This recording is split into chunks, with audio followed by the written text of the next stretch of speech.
નમસ્કાર, શો ટાઈમમાં આપનું સ્વાગત છે। બાર કાઉન્સિલ ઓફ ગુજરાતની 23 બેઠકો માટે આજે ભાવનગર ડિસ્ટ્રિક્ટ કોર્ટમાં વકીલોએ મતદાન કર્યું હતું।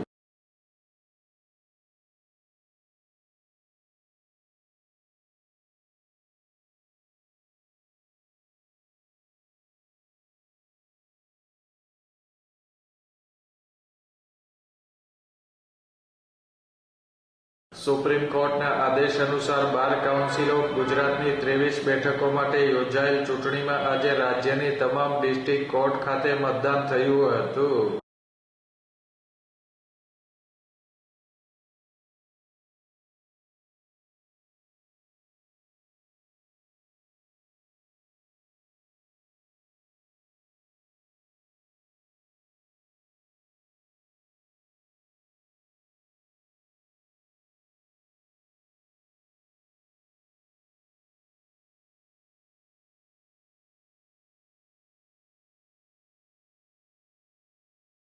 ભાવનગર ડિસ્ટ્રિક્ટ કોર્ટ ખાતે હાથ ધરવામાં આવેલ મતદાન પ્રક્રિયામાં ભાવનગર શહેર અને જિલ્લાના સભ્ય વકીલો મતદાન માટે ઉમટી પડ્યા હતા।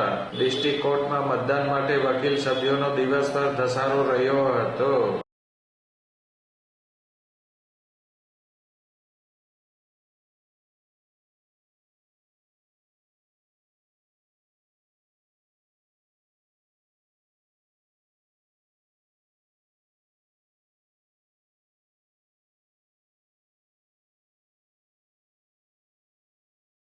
મતદાન પ્રક્રિયા પૂર્ણ થયા બાદ તારીખ 9મી માર્ચથી મતગણતરી હાથ ધરવામાં આવશે।